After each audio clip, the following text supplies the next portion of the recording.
Tem momentos na vida em que você acha que conhece alguém completamente. 7 anos de casamento. Uma filha de 4 anos. Uma história que começou na faculdade. Ele achava que conhecia cada parte dela, cada sorriso, cada medo, cada sonho. Até aquela noite, eles estavam fazendo intimidade, olhando nos olhos um do outro, reconectando depois de meses difíceis. E foi aí que ela disse: "Para, você não sabe de tudo." O que veio depois destruiu tudo o que ele achava que sabia sobre a mulher que amava, porque ela não estava apenas escondendo um erro. Ela estava escondendo um relacionamento inteiro com um garoto de 19 anos. E o pior, ela planejou dormir com ele.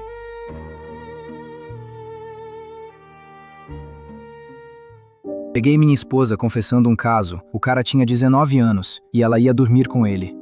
Tenho 27 anos. Minha esposa tem 29. A gente se conheceu na faculdade. Ela não é só meu primeiro amor, ela é minha melhor amiga. Estamos casados há 6 anos. Temos uma filha de 4 anos. A família que construímos significa tudo pra mim. Sempre achei que éramos aquele casal, sabe? Que ia durar pra sempre. Mas recentemente, as coisas ficaram complicadas. Meus sogros vieram morar com a gente por alguns meses. Eles estavam se mudando pra mais perto pra poder ver a neta com mais frequência. Queriam um lugar pra ficar enquanto organizavam tudo. Minha sogra sempre foi incrível, mas meu sogro, ele nunca me aprovou. Desde o começo, eu nem estava entre as 5 primeiras escolhas dele pra filha. Ele me disse, sem rodeios, que eu não era bom o suficiente pra ela. Chegou a se recusar a levar ela até o altar no nosso casamento por causa disso. Ele é nosso maior obstáculo. Sempre foi. Quando eles vieram morar com a gente, tudo mudou. A gente não tinha mais nosso próprio espaço. Como casal, como família. Meu sogro assumiu o controle de tudo. Ele me desautorizava na frente da nossa filha. Chamava isso de direitos de avô. E o pior, ele se intrometeu entre mim e minha esposa. Toda vez que eu tentava falar alguma coisa, ela o defendia. Ele ainda é meu pai. Você tá exagerando. A gente ficou um contra o outro. Paramos de nos comunicar. Discutíamos o tempo todo sem resolver nada. E a intimidade acabou. Cara, sogro morando em casa é teste de fogo para qualquer casamento, mas quando ele ativamente trabalha contra você, é outra parada. E o pior é quando sua parceira não te defende. Ainda estávamos tentando nos recuperar quando decidimos fazer um retiro. Era nosso aniversário de casamento. Queríamos comemorar, reconectar. E no geral, foi bom. A gente conseguiu conversar de verdade, se divertir juntos de novo. Parte do programa envolvia exercícios de intimidade. Basicamente, você olha nos olhos da outra pessoa por um período prolongado, em silêncio. A ideia era estar presente um com o outro. A gente gostou tanto que decidiu continuar fazendo em casa. Então, durante nosso último exercício em casa, a gente estava olhando nos olhos um do outro, conversando sobre coisas que apreciamos. E eu comecei a dizer pra ela o quanto ela significa pra mim, o que eu amo nela especificamente. Quanto mais eu falava, mais parecia que a dor dela aumentava. Até que ela me interrompeu. Para de me elogiar. Você não sabe de tudo. Eu congelei. O que você quer dizer com isso? E foi aí que ela confessou. Ela teve um quase caso amoroso durante nossa crise. Ela disse que se sentia sozinha, que a gente estava no outro lado do mundo um do outro. E que um colega de trabalho começou a cobrir ela de atenção e carinho. No começo, ela o ignorou, mas a persistência dele começou a fazer bem pra ela, e ela se abriu. Isso deu a ela uma sensação de euforia. Ela estava completamente apaixonada. Eles almoçavam juntos todos os dias. Saíam com frequência depois do trabalho. Outros colegas provocavam ela. Diziam que ela tinha o garoto na palma da mão, que ele era submisso. Ela ignorava, mas se sentia culpada pela forma como os outros a viam. Então começou a levar o almoço até o carro dele. Ela se convenceu de que o relacionamento não era errado, porque não havia nada físico. Em particular, eles trocavam abraços e carícias demoradas. Mas só isso. Até que ela decidiu. No próximo encontro, ela ia transar com ele, mas se conteve. Por amor à nossa família. Ela disse que, quando foi se encontrar com ele naquela noite, viu eu e nossa filha. A gente estava brincando juntas, se divertindo muito, e nossa filha deu um desenho pra ela, da nossa família. Aquilo fez ela lembrar do que a gente tinha, do nosso compromisso. Eu também me lembro daquela noite. Ela me contou que tinha sido convidada pra uma noite com as amigas, que estava se arrumando, super animada. E aí, de repente, cancelou tudo e ignorou o telefone. Na época, achei estranho, mas não pensei muito nisso. Agora, vejo tudo de uma forma bem diferente. Eu estava tão anestesiado que não consegui responder. Parecia irreal. Ela me pediu pra dizer algo. Perguntei por que ela estava confessando agora. Ela disse que aquilo estava incomodando ela muito, que eu falando tão positivamente sobre ela só piorava. Perguntei se ela ainda estava envolvida com um colega de trabalho. Ela jurou que não. Disse que terminou com ele, que não houve mais contato, que ele foi transferido para outro departamento, que perder nossa família não valia o risco. Percebe o problema aí? Ela não parou porque percebeu que estava errado. Ela parou porque tinha muito a perder. Essa é a diferença entre arrependimento e remorso.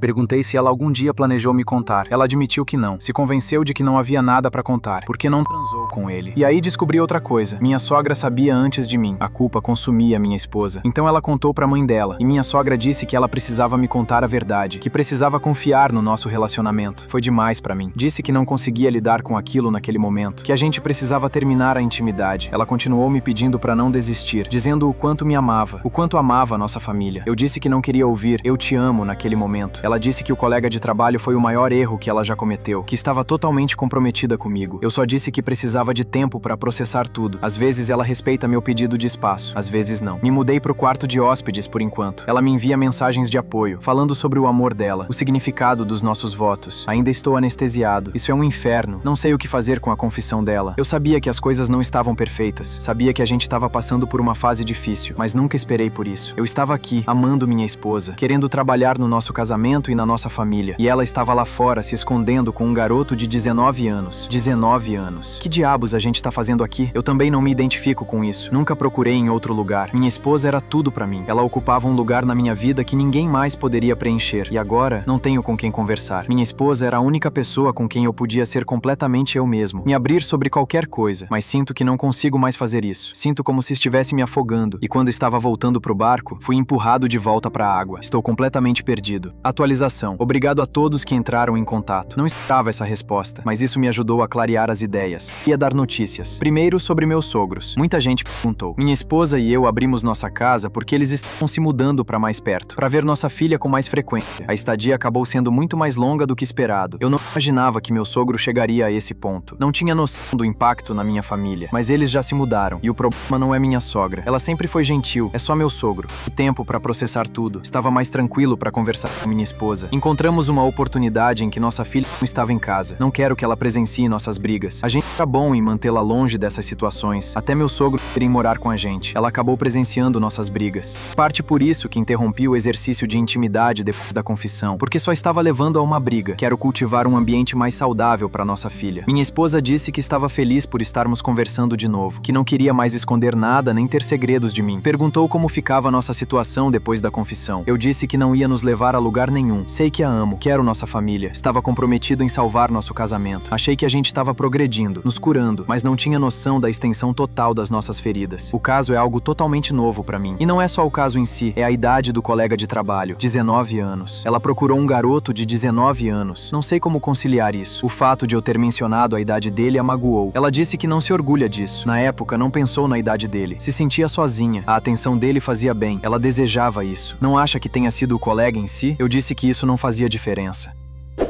Olha, eu entendo que solidão dói, mas quando você busca validação num garoto que tem idade para ser filho, tem algo mais profundo acontecendo aí. Isso não é só sobre atenção. Eu já conhecia esse colega antes do caso. Via ele de vez em quando. Lembro que na época da contratação, minha esposa me disse que achava que ele tinha uma queda por ela, que ficava tímido perto dela. Era algo inocente. Nunca pensei mais nisso. Pedi pra ver o histórico de mensagens deles. Ela disse que tinha apagado o contato e as mensagens, mas recuperou um backup do iCloud. Isso confirmou a versão dela. A linha do tempo coincidia com a noite em que eles supostamente ficariam juntos. Não havia lacunas estranhas. Ver aquelas mensagens doeu demais. Ela se entregando a outro cara daquele jeito. A intimidade emocional. Tudo. Ela se desligou do nosso casamento e deu para aquele garoto uma parte dela da qual eu fui completamente excluído. Ela disse que faria qualquer coisa para nos colocar de volta nos trilhos, que está comprometida comigo, trabalhando no nosso casamento. Só quer consertar tudo. Eu disse que não sabia como confiar nela. Ela mentiu, tramou. E não tinha intenção de me contar a verdade. Ela decidiu me negar esse privilégio. Ela disse que tinha medo de ter cruzado uma linha da qual não poderíamos voltar, que havia cometido erros enormes e queria consertar tudo. Antes do casamento, a gente prometeu amor incondicional um ao outro. Ela tinha medo de perder isso, que as ações dela destruíssem esse amor. Ela perguntou se ainda era possível nos recuperarmos, continuar a reconstruir. Eu disse que não podia dar uma resposta definitiva. Não tenho certeza se consigo perdoar a traição, mas estou disposto a tentar uma reconciliação. Então, vamos começar terapia de casal. Não consigo tentar a reconciliação sem ela. Há muita coisa para lidar sozinhos. E o perigo de recairmos em maus hábitos de comunicação. Quero ter esperança, mas não sei o que esperar. Agora me sinto derrotado, arrasado. Não sei se a terapia vai adiantar alguma coisa, mas minha família significa tudo pra mim. Preciso ver se ainda há algo que possa ser feito. Olha, vou ser direto com vocês porque esse cara precisa ouvir isso. Tem gente que vai dizer, mas ele tem uma filha, precisa tentar. Sim, tem.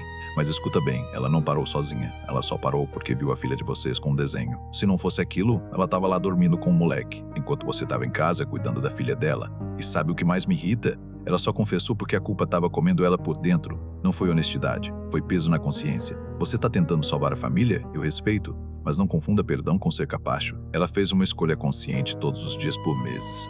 Não foi um erro, foi uma decisão repetida. Traição emocional é tão destruidora quanto física, porque ela escolheu dar para outro cara a intimidade que era sua. Então, se você vai tentar consertar, que seja com os olhos bem abertos. Porque perdão não é esquecer, não é fingir que não aconteceu. É carregar a cicatriz e decidir se você consegue conviver com ela sem que isso te destrua. E se um dia você perceber que não consegue, não é fraqueza sair, é respeito próprio. Sua filha merece ver um pai que se valoriza, não um pai que se valoriza. Não um pai que aceita migalhas.